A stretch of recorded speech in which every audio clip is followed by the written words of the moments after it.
Das Kalsche von Lina Sommer.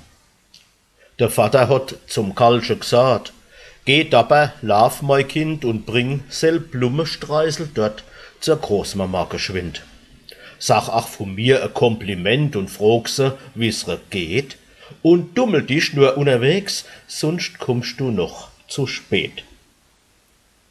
Es ist die liebe Großmama, grad noch im Negligé, und ohne Spitzehäubchen hat des Kalsche sie nie gesehen.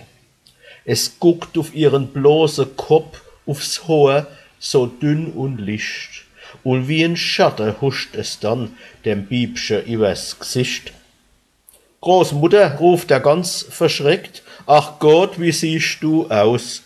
Ich glaub, als dir wächst nächstens noch der Kopf zum Haar raus.